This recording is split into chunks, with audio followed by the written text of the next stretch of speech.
Sebuah riset dari Harvard University menyebutkan, orang yang berpikir positif memiliki kemungkinan lebih besar 40% untuk mencapai kesejahteraan finansial. Hari ini saya ingin berbagi cara sederhana untuk membangkitkan energi positif dalam diri kamu, agar rezeki bisa datang dengan lebih mudah dan tanpa batas. Simak videonya sampai selesai.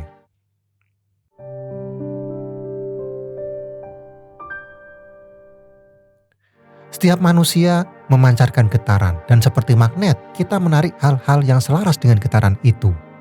Kalau hidup terasa penuh hambatan, barangkali bukan semesta yang kejam, tapi frekuensinya yang belum kamu selaraskan. Sekarang mari kita bahas cara-cara praktis untuk memurnikan energi dalam diri agar rezeki tidak lagi terasa jauh atau tertahan. Yang pertama, jaga pikiran dari racun negatif. Energi positif muncul dari pikiran yang jernih, bukan hanya bersih dari yang terlihat, tapi juga mampu mengenali racun-racun halus seperti iri hati, prasangka, dan kekhawatiran yang berlebihan. Dalam bukunya The Power of Now, Eckhart Tolle, seorang pakar spiritual asal Jerman, menulis, kebanyakan penderitaan kita adalah hasil dari pikiran yang tidak kita sadari sedang menguasai kita. Kalimat ini bukan sekedar filosofi, ia adalah panggilan untuk menyadari bahwa banyak racun batin tidak datang dari luar, tapi tumbuh di dalam karena kita membiarkannya berakar. Kamu bisa perhatikan sendiri saat pagi-pagi pikiranmu langsung dipenuhi keluhan, kekhawatiran tentang besok, atau membandingkan hidup dengan orang lain di media sosial. Dan tanpa sadar, kamu sedang menurunkan daya tarik alami yang seharusnya bisa membuka pintu-pintu rezeki. Mulailah hari dengan satu kalimat syukur, bukan ritual kosong. Itu adalah cara sederhana untuk menata ulang pikiran agar tidak dikuasai oleh apa yang tidak kamu inginkan. Misalnya, saya bersyukur masih diberi kesempatan hari ini untuk mencoba lagi. Kalimat seperti ini adalah pupuk bagi energi positifmu. Sekarang, coba tanyakan pada dirimu sendiri, apakah selama ini kamu sudah cukup menjaga pikiranmu seperti kamu menjaga pekerjaanmu? Karena seringkali rezeki bukan ditahan dari luar, tapi dijauhkan oleh gelombang negatif yang kamu pelihara sendiri. Kalau hari ini terasa berat, bukan karena hidupmu salah arah, tapi karena pikiranmu sedang terlalu bising. Kamu bisa memilih untuk mulai meredakannya dari sekarang. Yang kedua, bangun kebiasaan memberi sekecil apapun. Ada seorang pengemudi ojek online yang setiap harinya berkeliling kota dari pagi hingga malam. Penghasilannya tidak selalu pasti, kadang cukup, kadang pas-pasan. Tapi ada satu hal yang tidak pernah ia lewatkan setiap hari, yaitu menyisihkan 2.000 dari hasil narik untuk ditaruh diam-diam di kotak amal di warung tempat ia biasa makan. Ia tahu 2.000 rupiah mungkin tidak mengubah hidup orang lain secara besar, tapi buatnya itu adalah cara untuk menjaga hati tetap lapang. Ia berkata, saya tidak selalu punya uang lebih, tapi saya ingin hati saya tetap merasa cukup. Yang menarik, hidupnya tidak pernah benar-benar kehabisan. Ketika motornya rusak, ada pelanggan yang dengan sukarela membantunya servis. Ketika anaknya butuh kuota belajar daring, ada teman sesama driver yang tiba-tiba mentransfer tanpa diminta. Seolah-olah semesta tahu kapan waktunya mengembalikan setiap kebaikan kecil yang ia tanam. Dari kisah ini, kita bisa belajar bahwa memberi bukanlah soal angka besar. Memberi adalah pernyataan batin bahwa hidup ini bukan perlombaan siapa paling kaya, tapi siapa yang paling bisa dipercaya untuk jadi saluran kebaikan. Coba renungkan sejenak, apakah selama ini kamu sudah melatih kebiasaan memberi meski dalam bentuk paling kecil? Apakah dalam kesibukan mengejar target dan penghasilan kamu masih menyisakan ruang untuk peduli? Memberi tidak harus menunggu berlebih. Kadang dari kekuranganlah kamu menemukan ruang terdalam untuk berbagi. Dan dari situlah energi rezeki mulai bergerak pelan-pelan kembali ke arahmu dalam bentuk yang tidak selalu bisa kamu duga. Yang ketiga, hadir sepenuhnya saat bekerja. Filsuf Zen asal Jepang pernah berkata, ketika sedang menyapu lantai, sapulah sepenuhnya. Ketika sedang memasak, masaklah sepenuhnya. Kalau direnungkan, hari ini banyak dari kita bekerja sambil berharap hari cepat selesai.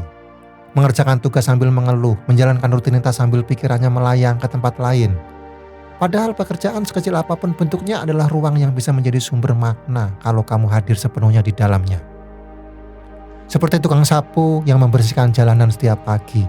Mungkin orang lain hanya melihat pekerjaannya biasa, tapi kalau kamu perhatikan, ia menyapa setiap orang yang lewat, menyapu dengan telaten tanpa terburu-buru, dan entah mengapa orang-orang suka melintas di jalur itu.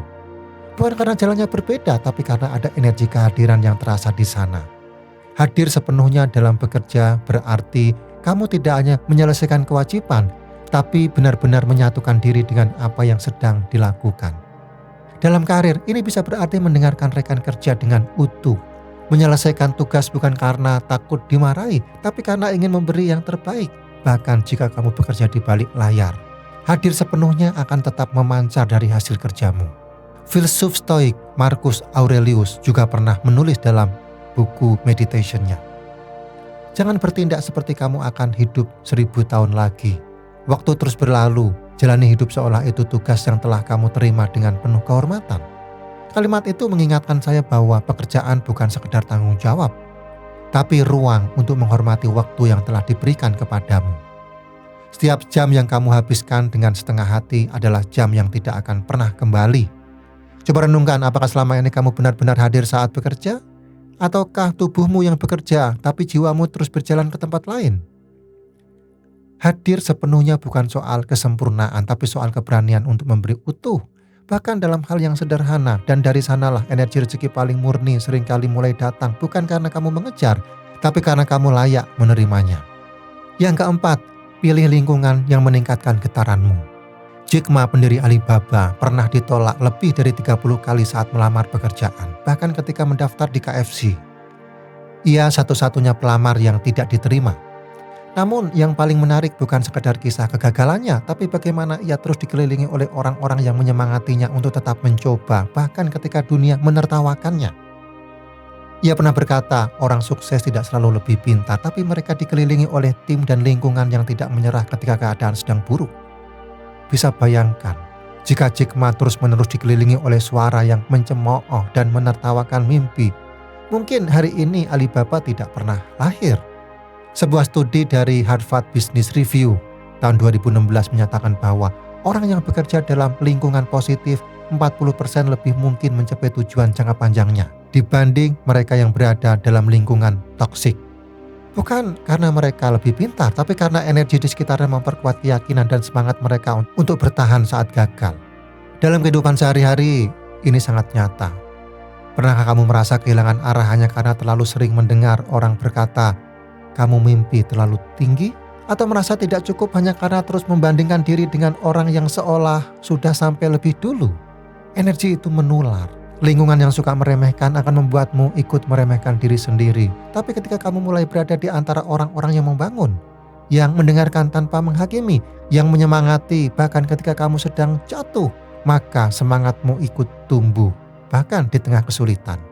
Coba tanyakan pada dirimu hari ini, siapa saja yang paling sering kamu dengarkan? Apakah mereka mendekatkanmu pada versi terbaik dirimu, atau justru menjauhkanmu dari keyakinan yang dulu pernah kamu perjuangkan?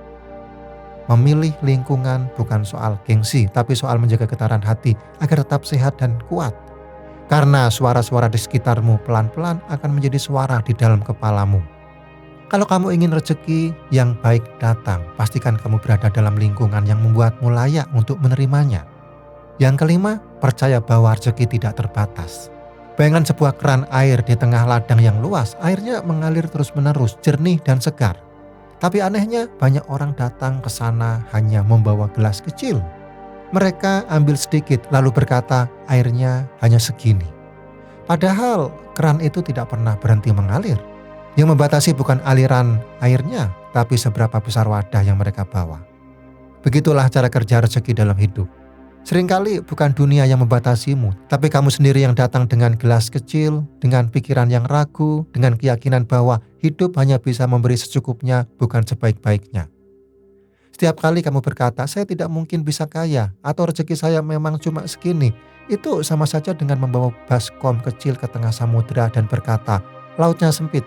Padahal laut tidak berubah, yang kecil hanya cara pandangmu. Rezeki dalam bentuk apapun seperti uang, waktu, relasi, kesehatan adalah seperti udara. Ia melimpah dan tidak pernah habis. Tapi kalau kamu menutup dirimu karena takut kehabisan, kamu sendiri yang akan sesat. Kamu tidak perlu tahu dari mana datangnya. Tugasmu bukan mengatur jalur airnya, tapi memastikan wadahmu siap menerimanya. Dan wadah itu bernama keyakinan. Saat kamu berkata pada diri sendiri, saya layak menerima rezeki yang luas, kamu sedang memperluas ruang penerimaanmu. Kamu sedang membuka keran yang sempat kamu tutup sendiri selama ini. Coba renungkan sejenak, selama ini seberapa besar wadah yang kamu bawa saat meminta? Apakah kamu datang dengan batin yang sempit atau dengan hati yang siap menerima apapun yang terbaik? Rezeki tidak pernah pelit. Yang perlu diperbesar adalah izinkan hatimu mempercayai bahwa kamu layak untuk menerima lebih dari cukup. Coba lihat kembali perjalanan hidupmu. Sudah berapa banyak peluang baik yang kamu lewatkan hanya karena merasa tidak layak, terlalu takut, atau terlalu sibuk meragukan diri sendiri? Rezeki seringkali tidak datang dalam bentuk besar dan gemerlap. Ia hadir dalam bentuk yang tenang, dalam hubungan yang tulus, dalam napas yang terasa lega, atau dalam hati yang mulai pulih. Seperti kata Rumi, apa yang kamu cari juga sedang mencarimu. Pertanyaannya, apakah energi yang kamu pancarkan hari ini cukup terbuka untuk menerimanya? Kalau belum, tidak apa-apa. Yang penting kamu mulai hari ini dengan satu keyakinan baru, satu langkah kecil yang lebih jujur, dan satu keputusan untuk tidak lagi menahan cahaya yang seharusnya bersinar dari dalam dirimu. Karena kamu tidak kekurangan, kamu hanya perlu mengizinkan dirimu untuk menerima. Kalau video ini bermanfaat, bantu bagikan kepada mereka yang sedang berjuang. Klik like, tinggalkan komentar tentang langkah kecil yang ingin kamu mulai, dan subscribe channel ini agar kamu selalu mendapatkan asupan makna di setiap langkahmu.